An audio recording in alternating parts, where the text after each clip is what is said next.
Okay, good morning, everybody. So good to see everyone. This is, in some ways, a completely new singular standalone class.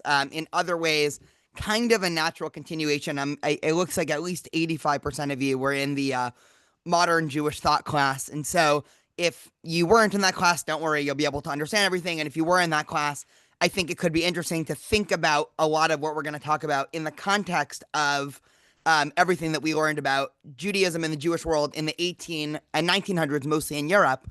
What's interesting about Mordecai Kaplan, I was tempted to title this the most important Jewish thinker you've probably never heard of, because still your average person who's very involved in the Jewish community hasn't really heard about Mordecai Kaplan, or maybe they've heard him once or twice. But in terms of the outsized effect that I want to argue that Kaplan had on the American Jewish community, he should be a household name, just the same as, I don't know, you think of the great 20th thinkers of Jewish thought. I mean, he should be just as known in some way as Theodor Herzl or as Abraham Joshua Heschel, names that everybody knows. And I'll talk about why in a little bit. And in a lot of ways, Kaplan is the Should I go quintessential something else? American You want to Jewish. listen to this? Should I go someplace else? Sorry. In some sense, Kaplan is the quintessential American Jewish thinker. And to see why, I'm going to share my screen. We'll do a little bit of a bio. I want to tell an interesting story before we get into his biography. Then we'll talk about some of his ideas, and then we'll talk about how he was able to basically affect every denomination of Judaism while also pissing off every denomination of American Judaism, which is such a wonderful mixture. But I wanted to start off in 1945. And on the right, this is a picture of a burnt machzor, a prayer book for a Jewish holiday. And this came, 1945 was a very big inflection point for the Jewish world for obvious reasons. And yet, at this time, a group called the Agudat HaRabbanim, which was the dominant Orthodox community in America, decided that they had had enough and they were going to excommunicate Mordecai Kaplan. This is probably one of the highest stakes excommunication in the Jewish world, really, maybe since Spinoza. It was a little bit of a farce because one of the interesting facets of American Judaism is that rabbis actually never held any political power. So it was a lot more symbolic. It's not like any ultra-Orthodox Jews were listening or reading Kaplan in the 1940s anyway. But just to read this quote of the excommunication, and then we'll roll back the clock and I'll tell you how we got here. The rabbis gathered and they said, "We have gathered today to condemn with a tremendous protest against one of the conservative rabbis who scatters a new Siddur in Israel. The conservatives are even more inferior than the reformers because every Jewish Haredi knows from a reformer that he needs to stray from them. But the conservatives clothe themselves in a new Judaism and after them stream Haredi Jews because they think that is the same as ours." So a couple of very interesting things here. One, in 1945, they're locating Mordecai Kaplan as being part of the conservative Jewish movement. We'll talk about that and unpack it.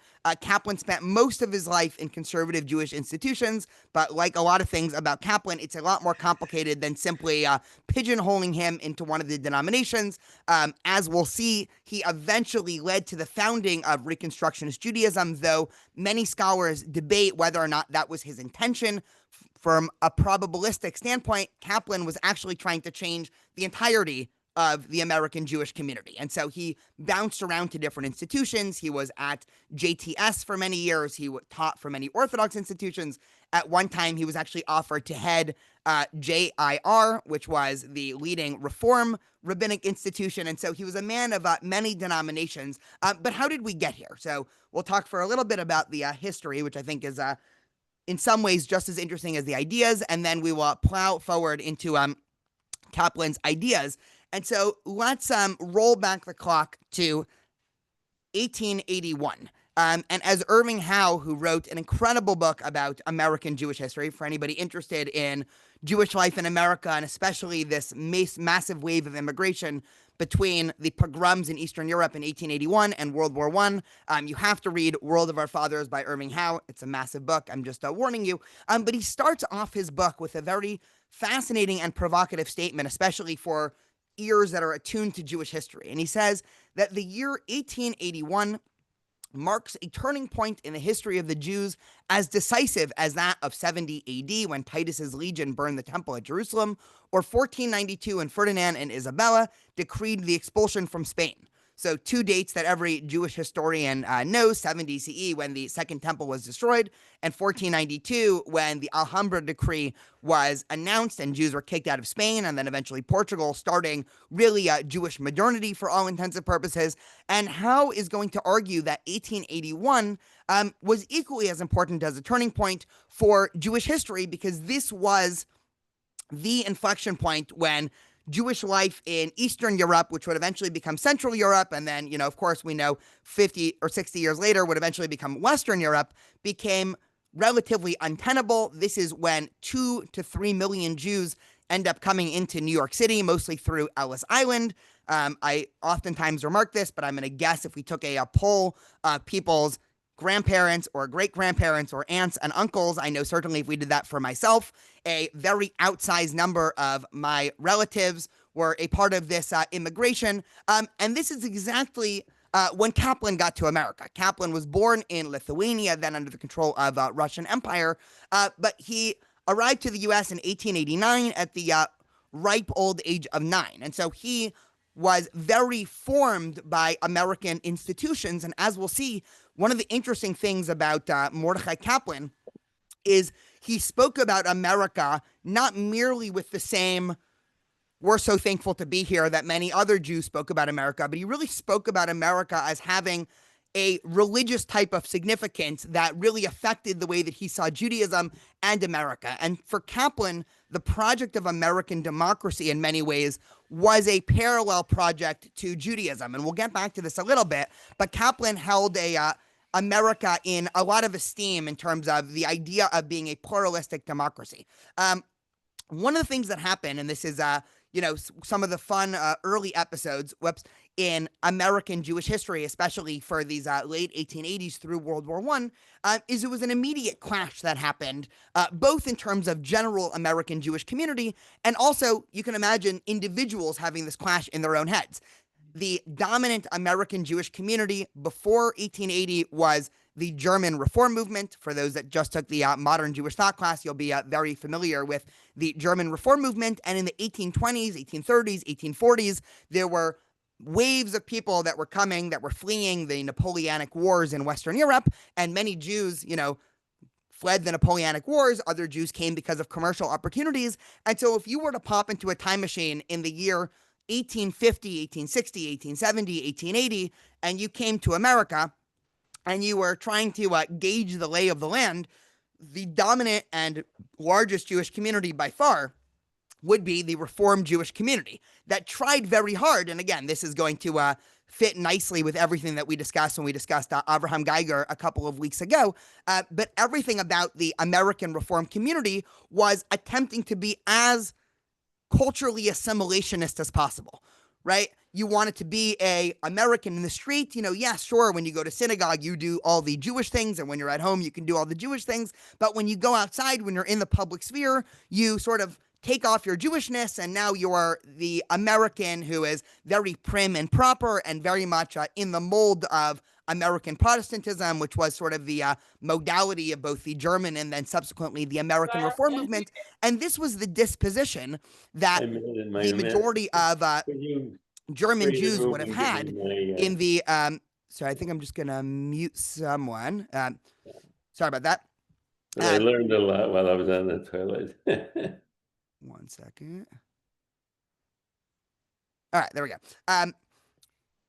This would have been the disposition of your average American Jew. And then you could imagine, it's almost like a bad sitcom, right? Picture this. You have tens, if not maybe 100 or 200,000 American Reform Jews. Many of them have their roots in Germany, and they have worked incredibly difficult for about 50 or 60 years to try to show to the public sphere that Jews can be just as proper as the nice American Protestants, and that a lot of the folk ways of the old world are behind us. And all of a sudden, again, I'm painting this somewhat as a, comedic sketch. Obviously, this happened over the course of 40 years, but all of a sudden, boat after boat starts showing up to Ellis Island, and outcoming these Eastern European immigrants who, unlike the German Jews who mostly arrived in America for economic opportunity, these Jews were fleeing pogroms. And so whereas with the German Jewish immigration, there was somewhat of a selection bias. The Jews that were most likely to come to America were oftentimes more highly educated. Also, they tended to be a little bit less religious because there was this idea in Europe in the 1800s that America was called the Treifa Medina, or the Medina that's not kosher, right? So European rabbis were telling their followers in the 1800s, do not go to America. You go to America, you stop keeping Shabbat, there's no kosher food, there's very few rabbis, there's no Jewish institutions. And the other moniker of what America was the land of gold, the golden Medina. And so it's selected for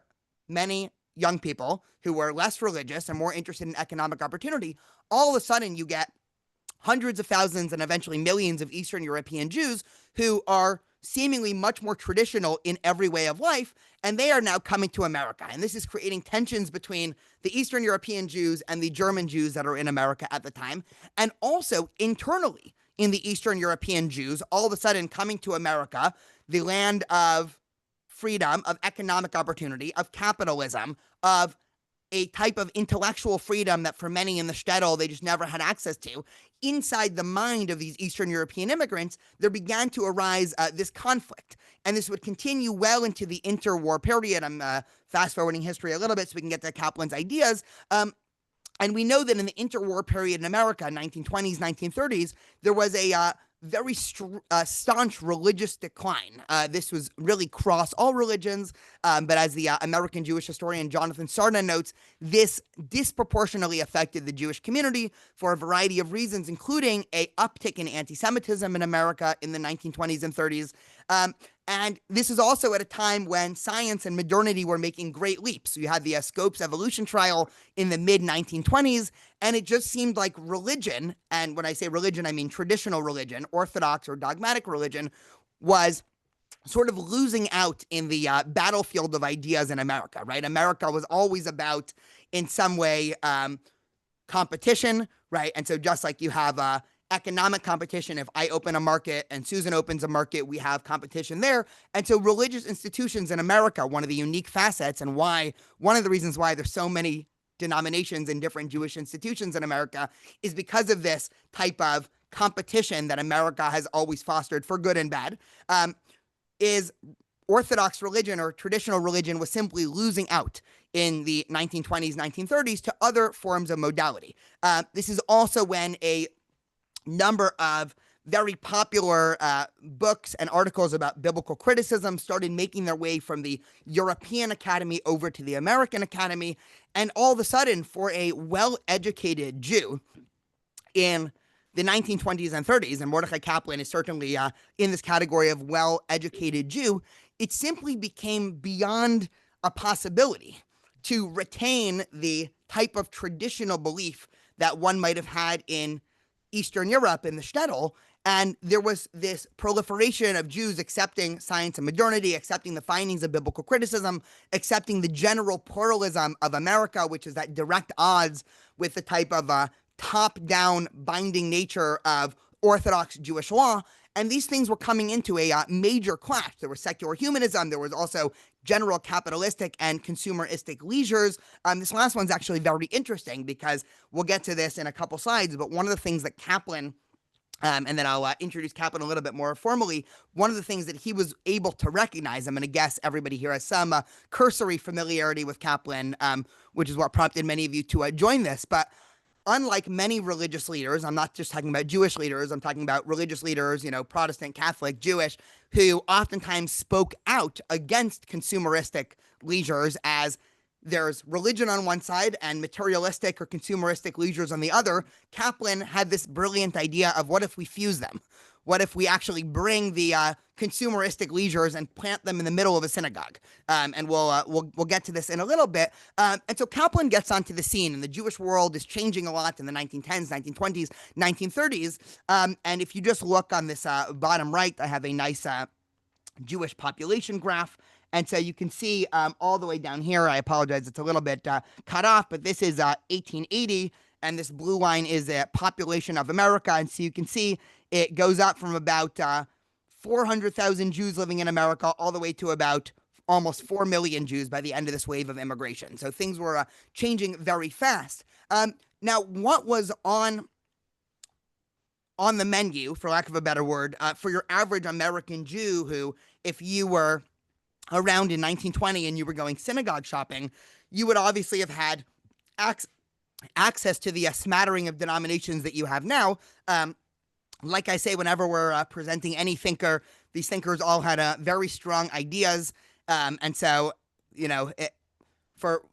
whether we're listening to Avraham Geiger talk about why Orthodoxy makes no sense, or Simpson Raphael Hirsch talk about why Reform Judaism makes no sense, or the anti-Zionists talking about why Herzl makes no sense, Kaplan will do the same. And Kaplan had a specific ire for both Orthodoxy and Reform on both sides. With Orthodoxy, Kaplan's view was that Orthodoxy was simply not compatible with modernity. He was unimpressed by many of the, more moderate, or what we might call modern Orthodox attempts to modernize Judaism, because Kaplan thought, well, you can modernize Jewish culture, but it's the beliefs that are problematic in Orthodox Judaism.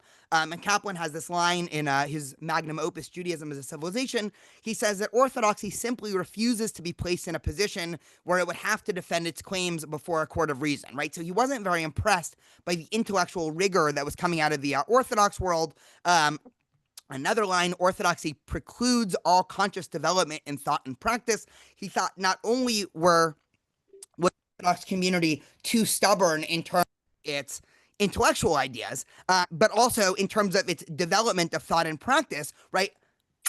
The world is changing. We're in modernity now. Life is changing, and Jewish practice must change accordingly, which is what we'll get to when we get to his thoughts. But interestingly enough, Kaplan actually had a higher amount of ire towards Reform Judaism.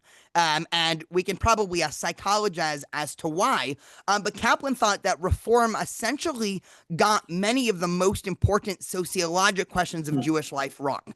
One of the ironies that we're going to talk about at the very end, and I'll sort of show my cards before we get there, is that both the Reform movement and the Orthodox movement owe an enormous lot of gratitude to Mordecai Kaplan in terms of what they are now. And so talking about the Orthodox and Reform movement in the 2020s is nothing like talking about them in the 1920s, 1930s, 1940s, when Kaplan was developing his thoughts. But in Reform, he has this sort of famous or infamous comment that's now known as the Wonderland comment of Reform Judaism. And he's talking about the cat in Wonderland, and he says, only in Wonderland can there be a cat which leaves its grin behind it. So if you remember from the movie, the cat smiles and then the cat leaves, and then you're just left with the teeth making a smile. And so essentially for Kaplan, this was a metaphor for being able to have something of substance while the vehicle for that thing disappears, and you want to still be left with the thing itself. And so just to make this, to square the circle, Kaplan says, in the world of reality, it is not feasible to try to have the grin without the cat. This experiment has been undertaken by reformists in trying to have the Jewish religion without the living entity to which that religion belongs, without a living, functioning Jewish people, right? For the Reform movement, and this gets back to both Moses Mendelssohn's project and Avraham Geiger's project, and then the project of many American early Reform thinkers, they were trying to crystallize the Jewish religion to be this pure, mosaic, very theologic-centric, right, ethical, monotheistic, religious thing that in their mind was divorced from the dominant way in which most Jews practiced religion, aka rituals, and the dominant way that Jews historically related to questions like God and mitzvot and commandedness and questions of chosenness. We'll get to chosenness in a little bit because Kaplan's very interesting there. And for Kaplan, right, you could almost imagine he's arguing you need two things, right? We almost take this for granted today. But Kaplan's saying you need both the Jewish people and you need the Jewish religion. And any healthy Jewish community is going to function with understanding the needs of both, right? He's accusing the Reform leaders as only caring about the Jewish religion and not really worrying about, those Jewish people, right? The Jewish people have little to do with the Jewish religion. He goes on, and this actually sparked major debate in the Jewish world at the time. And this is still the beginning of many op-ed on people worrying about intermarriage and things like that. Kaplan says that it would only take 2 or 3 generations before the dominant Reform community assimilated out. I guess he was technically wrong about this because he was writing this more than 2 or 3 generations ago. But then he also attacked Reform institutions for saying that the prerequisites to the proper functioning of Reform Judaism are these large, magnificent temples, highly paid rabbis, and expensive choirs. And so he's saying that there's something in the reformist view of Judaism that doesn't fit the sort of type of what the Jewish people are, right? I'm being vague on purpose because we'll get to it. His relationship with conservative Judaism was very complicated, so I'm not going to try to spell that out now. He spent most of his life at JTS, so at the flagship conservative institution. When Kaplan was at JTS was much more closer to orthodoxy than Reform, but he had many fights, to say the least, with many other leaders in the conservative movement because he still viewed the conservative movement as too attached to old and outdated theologic ideas. And also he accused them of not being quick enough to innovate ritual. And one of the, sort of pop facts that I think everybody knows about Kaplan is that his daughter had the first bat mitzvah really in Jewish history in terms of a public Jewish celebration. And so this is just one example of him accusing the rest of the Jewish community as sort of not moving quick enough. And Kaplan has this line, and this is what I want to focus on for at least the next 10 or 15 minutes, but I'll take some time for questions before I go there. And this really gets to his core criticism of both Orthodoxy and Reform, where he writes that Judaism functions only so long as it is coextensive with the whole of the Jew's life. To be that, it has to consist of the entire range of social habits, from the most artless folkways to the most formal legislative decree and the most self-conscious ethical standards. And so, as we'll see, unlike many other Jewish thinkers, let me unshare my screen for a second in case people have questions. One of the interesting things about, for those that were part of this 8-part series, if you weren't, I'll just give a brief summary. One of the interesting things about many modern Jewish thinkers, and when I say modern, I'm talking about 1800s, is they try to reduce Judaism to one thing or another, right? Avraham Geiger attempted to reduce Judaism to a pure theologic or philosophic religion, very similar to, say, Protestantism. Theodor Herzl tried to reduce Judaism to politics in the form of a nation state, right? You can we can kind of go down the list and see that many Jewish thinkers, and I always pointed this out, one of the ironies is any Jewish thinker worth their weight in words tries making the argument, well, my version of Judaism is how Judaism was really practiced in the ancient world. So if you're Avraham Geiger, what you're saying is, well, the rabbis of the Talmud were the true Reform Jews and the Reformists, and we've always had this spirit of reform within Judaism. If you're Orthodox Jews, you say, well, the rabbis of the Talmud were these, very staunch traditionalists who defended Jewish law above anything else. If you're a very Zionistic Jew, you say, well, the rabbis of the Talmud spent all of their time trying to worry about how do we get back to the land of Israel and how do we reattain political sovereignty. Are they all right? Yes, they're all kind of right, but they're also all kind of wrong because Jewish tradition is very vast and cannot be reduced to a singular idea.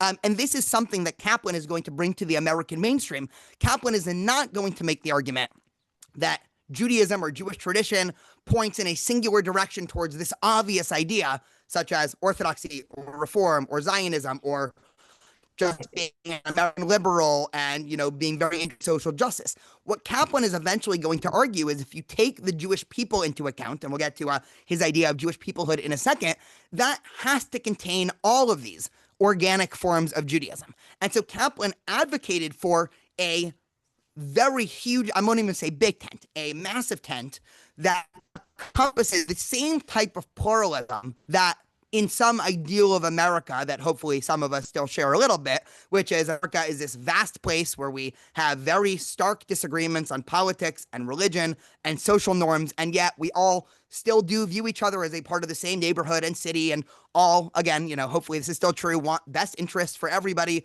regardless of if we have disagreements about God or disagreements about how to apply law in case A versus case B. Kaplan advocated for the same in the Jewish community. We'll see in a second. This obviously means a certain giving up or sacrificing, I won't say giving up, but a conscious sacrificing of some of the more dogmatic ideas about Judaism, which fits Kaplan quite well. But before we go there, any thoughts or questions just on the beginning of this, Kaplan's origins, his criticism of other movements, and then we'll get into what did he actually think.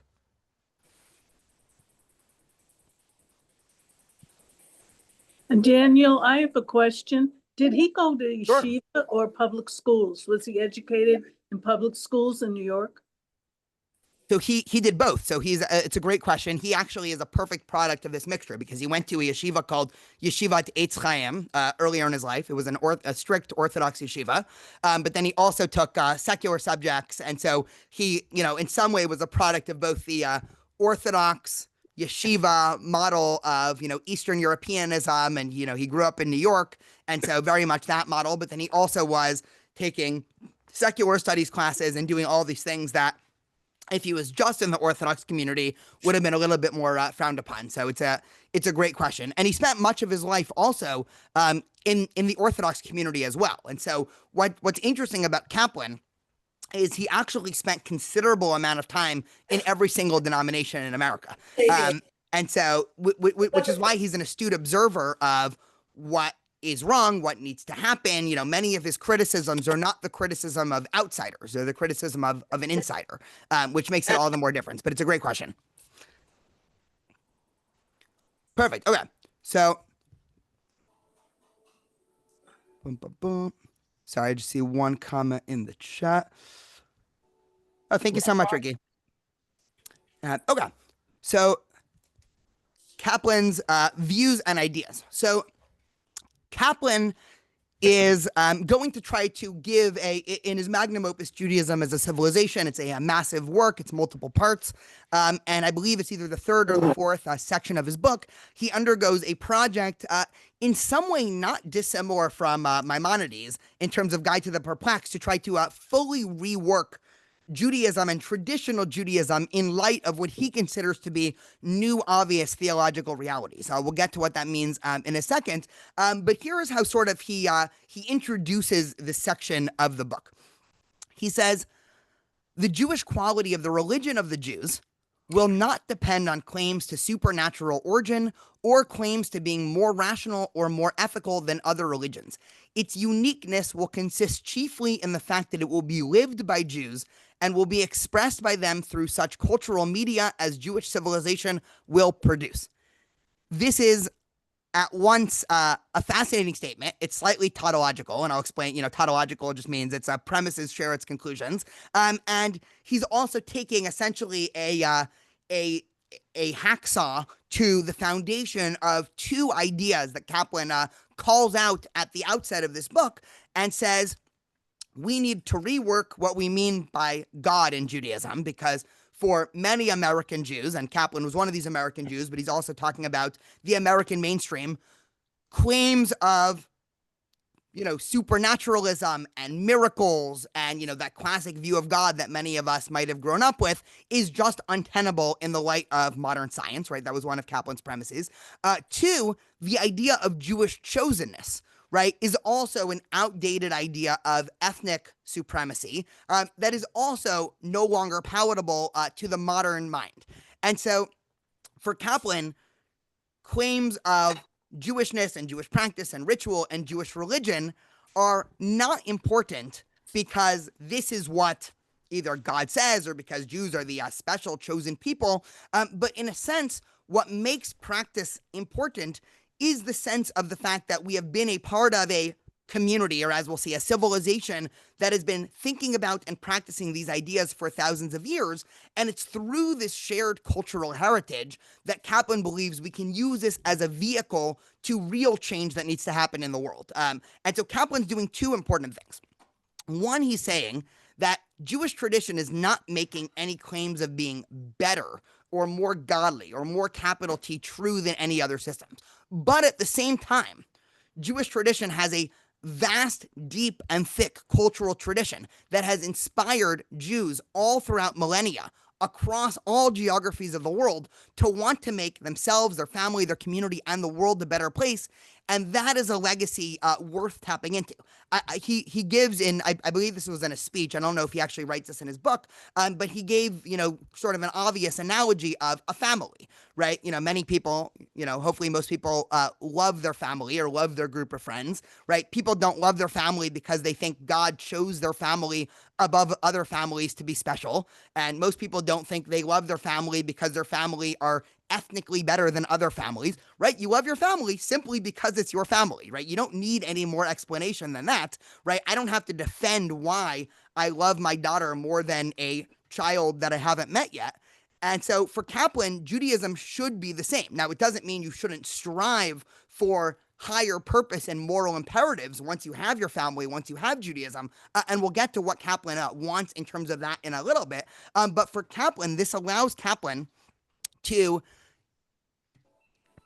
open his arms to the entirety of Jewish tradition, which again is something that he criticizes the Reform Jews for, which is too quickly excising parts of Judaism. Kaplan's going to say, no, we want all parts of Judaism, and it's our job as modern Jewish thinkers to find the bits and kernels in past Jewish tradition that we can use to leverage ourselves in the present. I'll give a couple of examples, but what Kaplan does is he comes up with a new type of interpretation, and he calls this functional interpretation. We're going to get into the weeds a little bit, but Kaplan, he's a very technical thinker. He was very influenced by many American philosophers such as John Dewey and William James, and then other European philosophers like Emil Durkheim. And so he writes, at times he writes very broad like a historian, but then at other times he gives more technical arguments. But here's, a little bit of a summary of a functional interpretation. For Kaplan, as a pragmatist, for him, a belief is only as good as the function or the change it allows us to exact either in ourselves or in the world. And so for Kaplan, the question isn't necessarily going to be what is true, because for Kaplan, living in a pluralistic society in America, that question is really complicated, right? We can spend all of our lives debating about the true nature of God, and at the end of our lives, we might be a little bit smarter, but, probably nobody, we aren't going to solve that question, according to Kaplan, anytime soon, even if we spend the next 30 years debating it. But what we can do is we can understand and we can tease out the ways in which a personal or communal belief in God allows one to function differently in the world, right? This gets back to William James, who was the father of American psychology. He was also a pragmatist. He has this famous line in one of his books where somebody asked him once, do you believe in God? And his answer as a pragmatist was, yes, God is real because God has real effect on the way that people live their lives. And so Kaplan, in some way, was very similar. So for Kaplan, what a functional interpretation of Judaism is you have to disengage from the mass of traditional lore and customs, the psychological aspects which testifies to the presence of ethical and spiritual striving. Right? That's a lot of words, but all that means is that all Jewish rituals and beliefs and practices are important, because in each of that, there is a kernel of psychological aspect that testifies to the presence that our ancestors or Jewish civilization has always been about trying to reach the heights of ethical behavior and of spiritual development, right? For Kaplan, right, that's the entire message, right? To quote the Talmud, everything else is commentary. For Kaplan, Jews have always throughout history had vast disagreements about what God is, what the nature of God is. Is there reward and punishment? Is there heaven and hell? What happens, in the Messianic age? What is the nature of prophecy, right? Like all these questions that if we were teaching a class on a medieval Jewish philosophy, we'd spend the entire class talking about the ins and outs of these debates. For Kaplan, all of that is under one umbrella, as you can almost imagine the folder on his computer. He didn't have a computer, but, on his desk.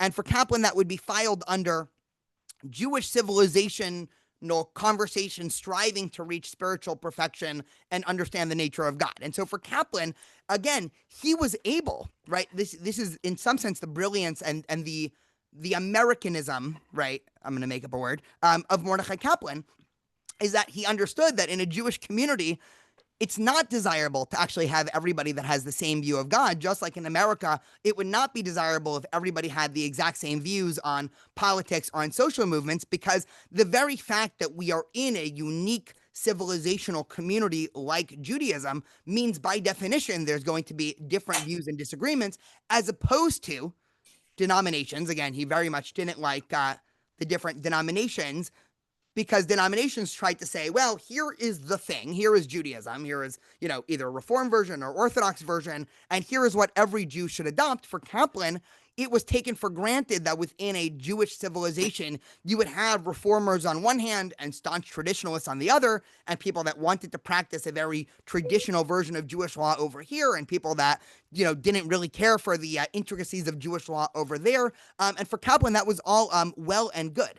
And so for Kaplan, many of his reinterpretations of theology and the God idea in Judaism was that questions and conversations about God are not necessarily about theology, but they're about utility, right? It's about how do these ideas and how have these ideas inspired us to act and behave different. And I did quote, I was wondering if I quoted William James there as well. And so Kaplan then has this fascinating question that you could almost imagine, and it's funny because this is, I feel like in a lot of ways, this is a very common question that I get asked by college students a lot, which is a question that Kaplan, I think, predicted in this unique, in his unique vantage point as being in America at the time he was, which is, well, if all of the ideas about Judaism that you're propagating are through the lens of a 20th, or at this point, a 21st century model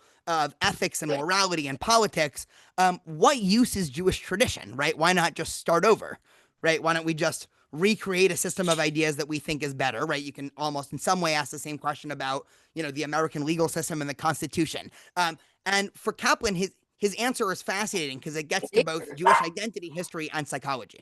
This is also from his book, Judaism as a Civilization. And he says, it may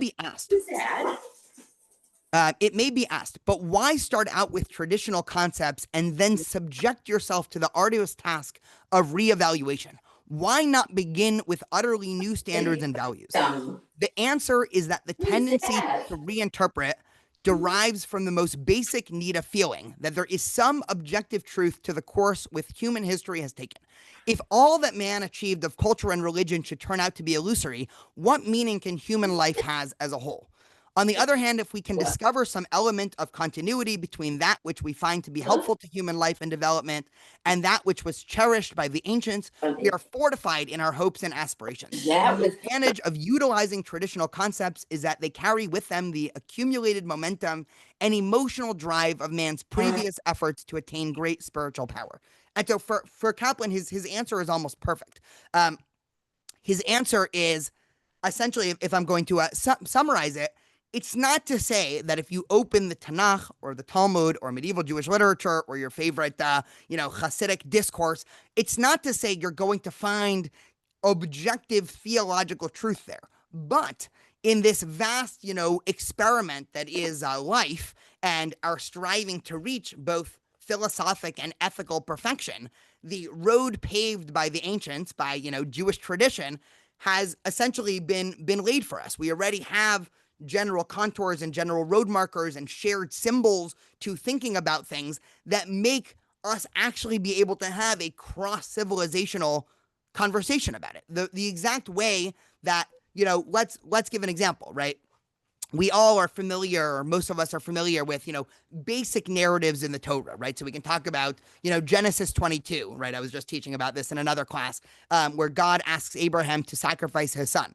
And this is a question that has undergone major waves of interpretation from later biblical thinkers to the Talmud and Midrash, to medieval thinkers, to contemporary Jewish thinkers. And people understand the story in vastly different directions of what was God really asking, and did Abraham pass the test or did he fail the test? Did Abraham maybe actually kill Isaac? What happened in that story? For Kaplan, arguing why we should be interested in that story is not because this necessarily represents a real historic scenario where a God that we could talk about as some external entity commanded Abraham in some Bronze Age situation to actually kill his son on Mount Moriah, right? Kaplan would say, no. The kernel of truth that this story is asking us is the fundamental question that humans are always interested in, which is, what are the ultimate values in society that we are so willing to sacrifice for that we're going to sacrifice anything for that, right? Is it ever reasonable to say, I'm willing to sacrifice the next generation for something that I want now,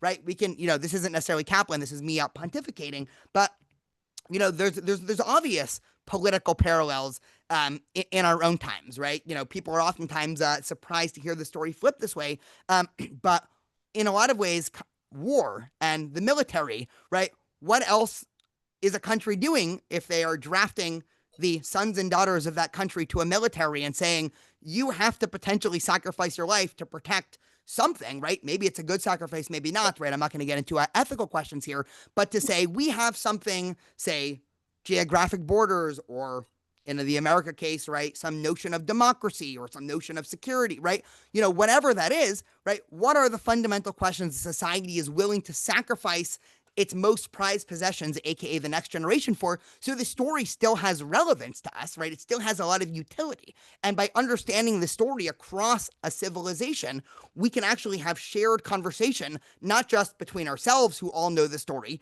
but with Jewish historians and Jews throughout history in the past, right? In a lot of ways, right? Just the same way, right? The value for anybody here who's ever been a part of a book club or a journal club or, an article club or anything like that.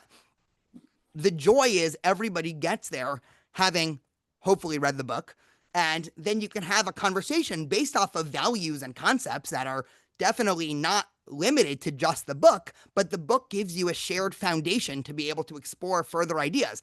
It would not be fun if you showed up to a book club and there were 6 of you and the other 5 people all got there and they said, sorry, we didn't actually read the book, but we read a quick Google summary. And we know the book is about, love and romance and how oftentimes, family can get in the way of true love. So I'm ready to discuss it, right? You wouldn't say, oh, great, you understand, let's discuss this book. You would say, no, you missed the whole point of book club, right? You actually need the book and the narrative and the thing to be able to discuss these ideas, because ideas, right? We're very bad at comprehending ideas in the abstract. Ideas need something concrete and something tangible, and things like narrative and things like rituals and things that are passed down. And for Kaplan, this was a steadfast thing throughout Jewish history and Jewish civilization.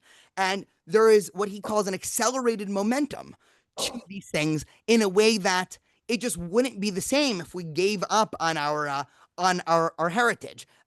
Kaplan then goes to describe God, and he switches God, interestingly enough, from a noun to an adverb, right? It's one of his big theologic switches, where God is no longer some external being, but all of a sudden God becomes internal power, right? He eventually describes not God, but godliness, right?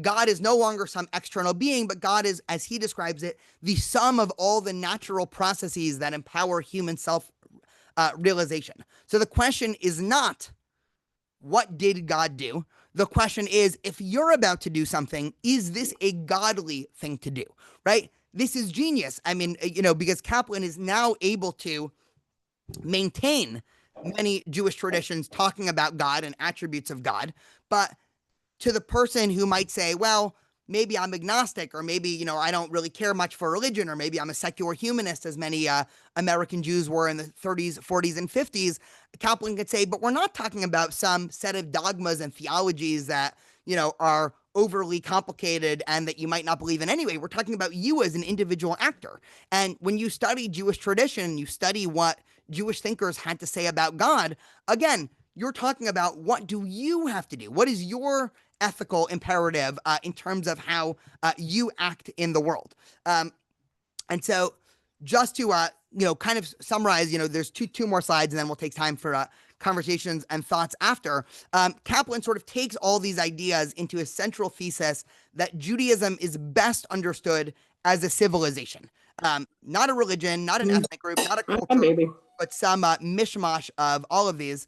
Sorry, I think I'm just going to mute everyone. Let me see if I can do that. Dun, dun, dun. Yeah, give me 1 second. All right, I think that worked. Okay. So Kaplan's dominant thesis at the end is that Judaism is best understood as a civilization, and he draws on virtually all Jewish intellectual movements before. He spends a lot of time talking about the historic school, right? For those, again, who are part of modern Jewish thought, we talked about the Wissenschaft school and Judaism as a dynamic, evolving civilization. But then he mixes into it pragmatic ideas, which is that there are core psychological ideas at the root of Jewish theologies. And because Judaism is this dynamic, evolving thing, Judaism has had all of the substance as of any other civilization. We have a history, there's Jewish art, there's Jewish languages, there's a land, right? Kaplan wrote a book about Zionism in the 1950s. We'll talk about that in a little bit. There's Jewish culture, there's Jewish religion, there's Jewish ethnic heritage, right? All of these things for Kaplan were an equal part of Jewish identity, right? Kaplan was a big follower of Asher Ginsburg, or Achad Ha'am, the cultural Zionist, and he writes a book in the 1950s called A New Zionism, where just like many of the cultural Zionists, he is also concerned that the new Jewish state is not taking into account Jewish civilizationhood, right? That Zionism in the early years of Israel is too focused just on politics and ethnic Jewish identity. And so he writes, Zionism can emerge from its present crisis strengthened by the experience of challenge and danger. It can become the custodian of the Jewish future. It can lead to the fulfillment of the prophecy that from Zion shall go forth Torah. But before the Torah can go forth from Zion, it will have to enter Zionism, right? It's a great line, right? Of course, the verse, Ki Metzion Teitzei Torah, we say it every Shabbat during services. And he says, before Torah can go forth from Zion, right, it has to enter Zionism in the first place. And so he's chiding the new Jewish state, right, the exact same way Achad Ha'am, a generation or two before, criticized Theodor Herzl's project of political Zionism because Herzl only cared about Jews, not Judaism. And Achad Ha'am said, well, what about Judaism, right? You can't just leave Judaism behind. For Kaplan, it was the same thing. For Kaplan, it doesn't make sense to have Jews without Judaism or Judaism without Jews, right? The two are stuck together to each other. And his nephew, who's also one of the co-founders of Reconstructionism, says that only one figure may have been said to help Kaplan in his search for a method of reconstructing Judaism, and that figure was Achad Ha'am.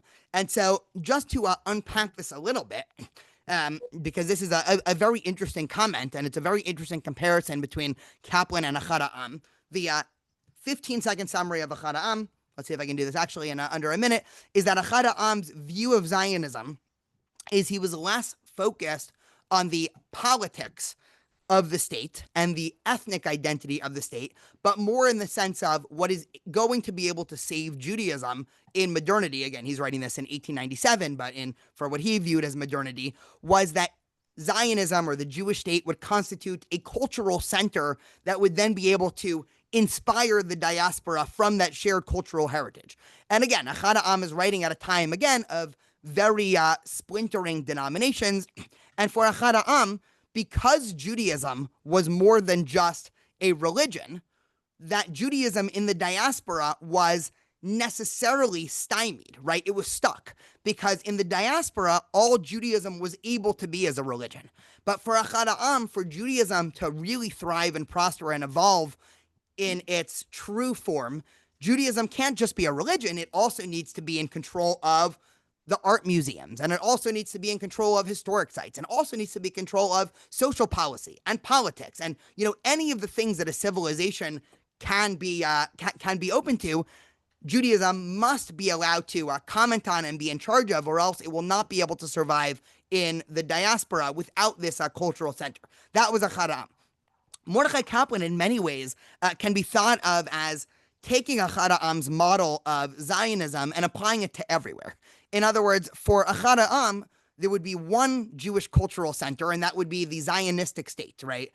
Israel, right? I'll just use Israel, even though it's an anachronism. But for Achad Ha'am, Israel would be that singular diasporic center, where Judaism would be fully prospering in its civilizational or in, nature and cultural nature, whereas Judaism in the diaspora remained, this, increasingly splintered thing that was, attracting less and less attention and everything there. Kaplan said, well, what if we take this idea and, well, it doesn't need to just be in the Jewish state in Israel. Every community can have one of these, right? We don't need to go to Israel to have a center that is controlled by Jewish culture. We can come up with Jewish community centers right here in America, right?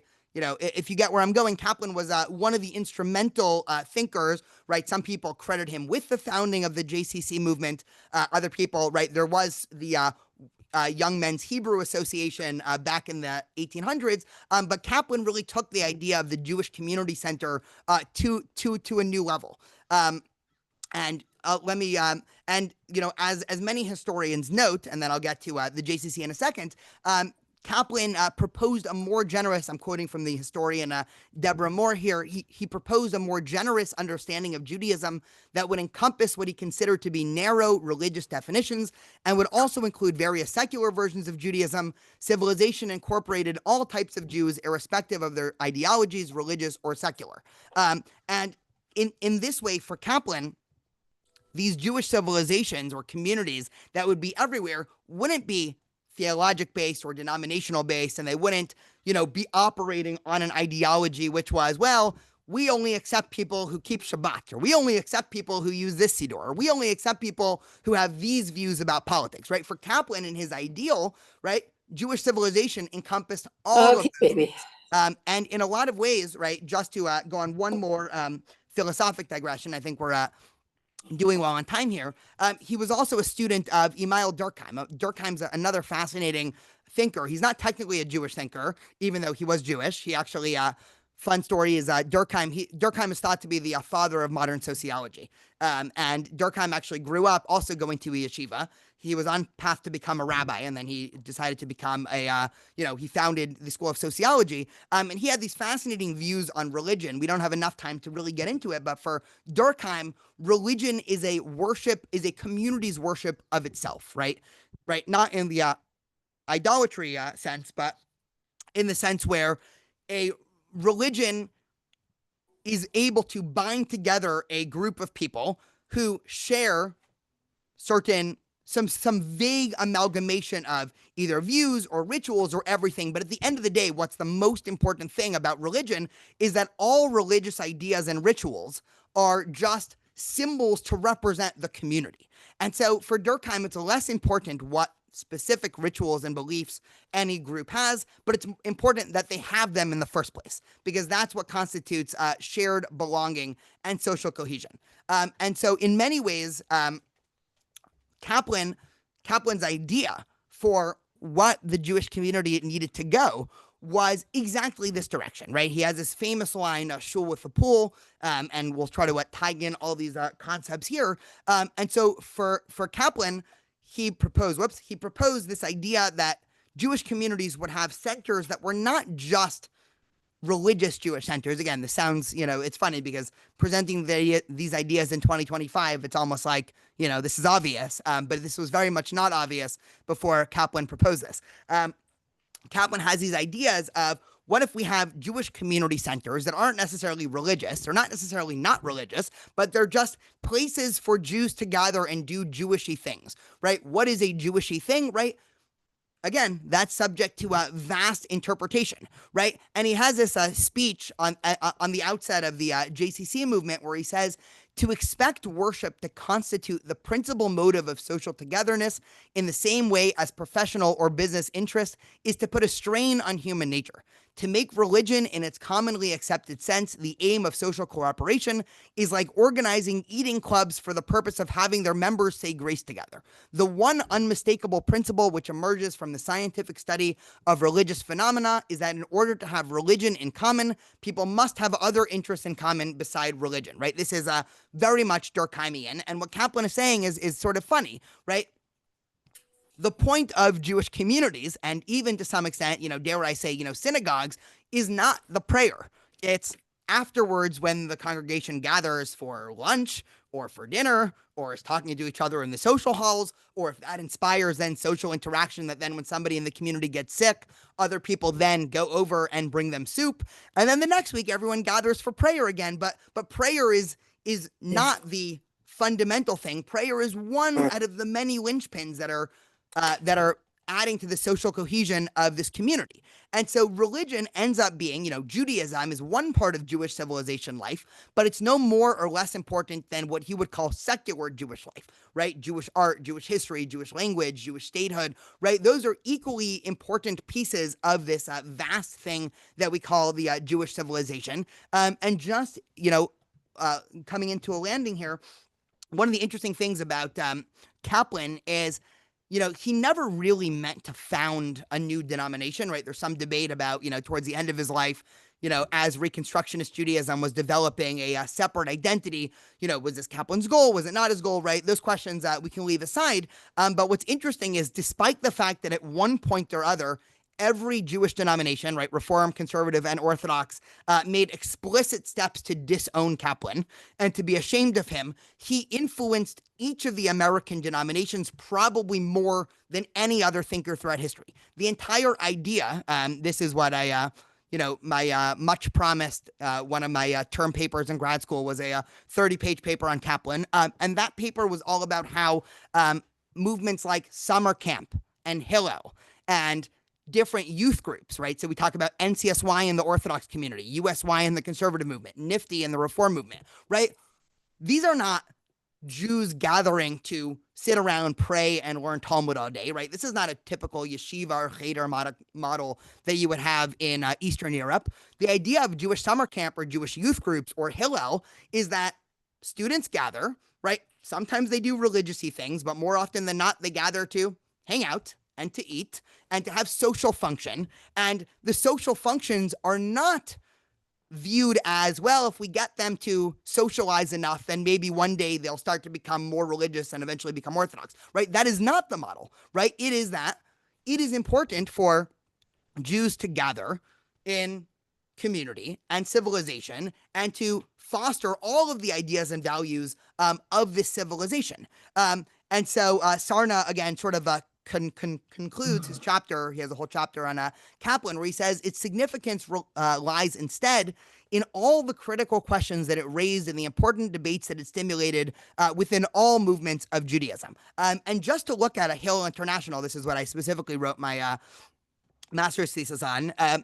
Hillel International, at one point, this was for a long time in the 20th century, it has since changed its mission statement. But at one time, it was directly Kaplanian in the sense of the mission statement was maximizing the number of Jews doing Jewish with other Jews. And then its tagline was, we envision a world where every student is inspired to make an enduring commitment to Jewish life, right? This is exactly what, in some sense, Kaplan was talking about with the broad sweep of not any particularization. And so just to end off sort of how I started here, is that Kaplan, there we go.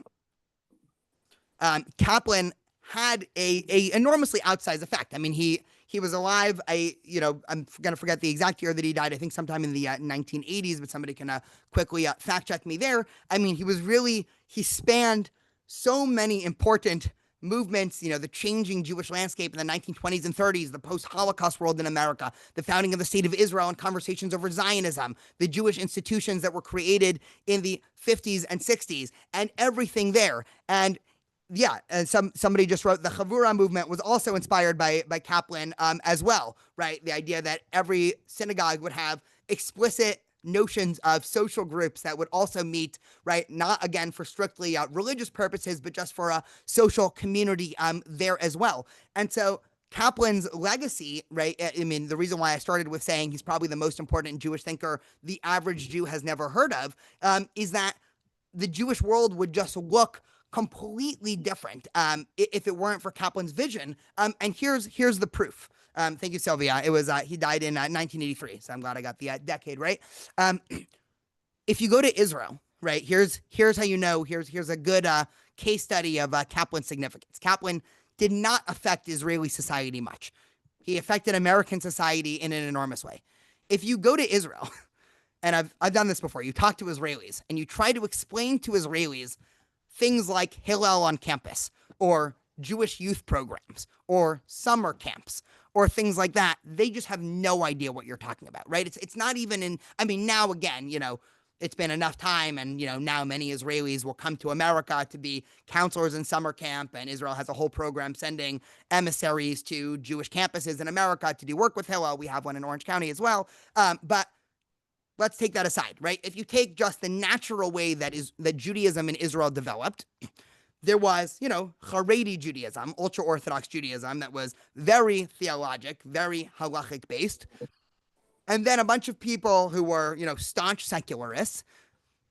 Now it's a little bit of a mix. Now most of Israel would identify as Masoreti or more traditional. But even within that traditionalism of Masoretim in Israel, right, traditionalists, right, they're not doing cultural Jewish things, right?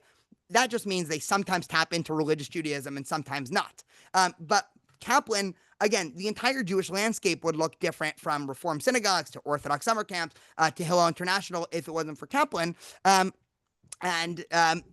last thing that I wanted to say here is, you know, he's also one of these figures where it's funny because by the end of his life, none of the three denominations, you know, really wanted much to do with him. But in recent years, there started to become an awareness of how much debt people had for Mordecai Kaplan. I'll just give one interesting example, right? Because people are probably less surprised to hear that, you know, the Reform and Conservative movement came around. But Norman Lamb, who is one of the leaders of Yeshiva University, wrote an article many years ago where he basically wrote a public apology for the excommunication of Mordecai Kaplan in 1945. And essentially he says, you know, we were wrong and this made no sense and this was sort of a remnant of a medieval act. And then he says, you know, what was sort of obvious, which is, you know, if anything, this backfired because nothing's going to make you want to read some guy's book more in the 20th century than a bunch of old rabbis saying, you can't, we're going to burn this. And so even the Orthodox movement in many ways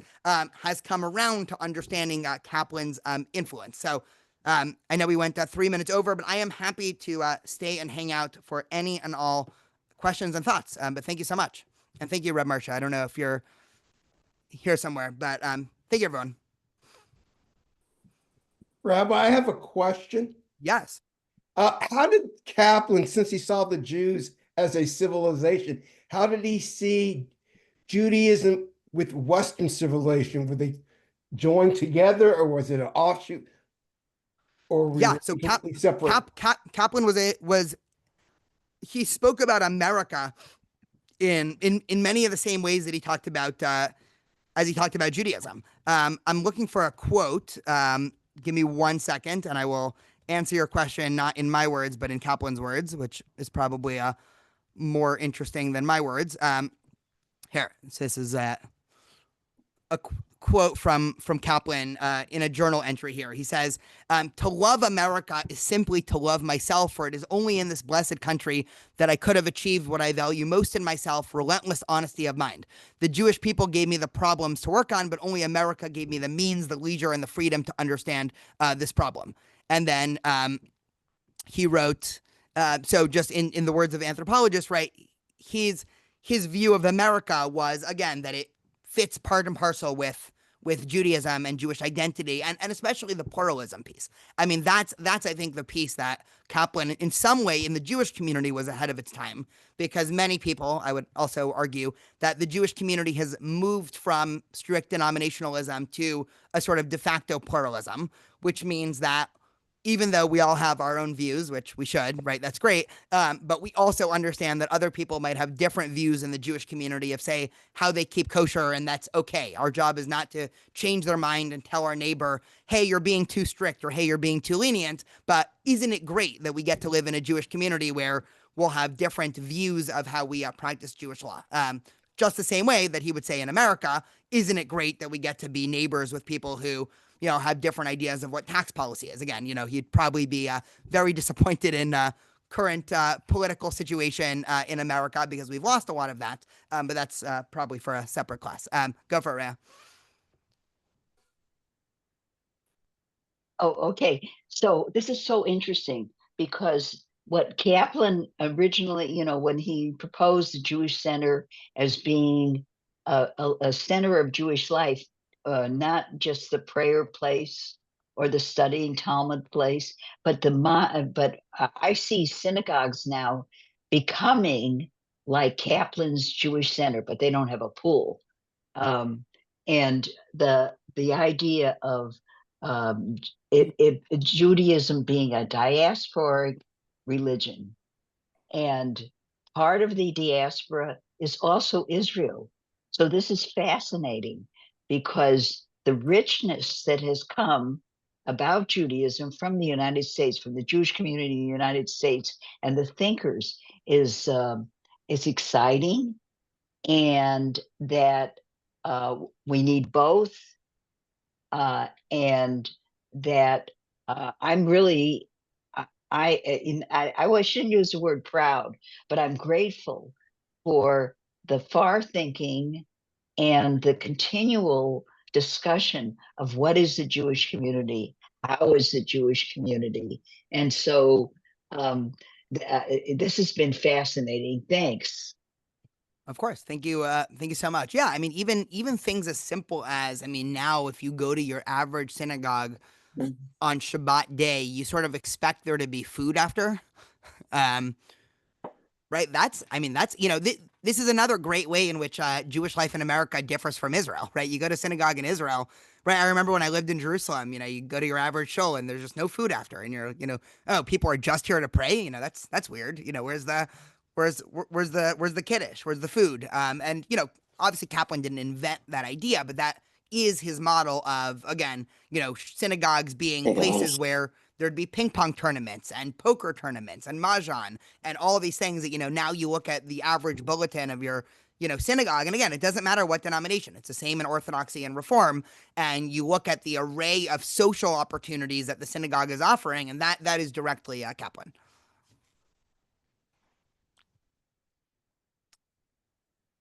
Amazing. Well, thank you, everybody. I hope you have a wonderful Monday. Yeah, the recordings are always available on the Jewish Collaborative website.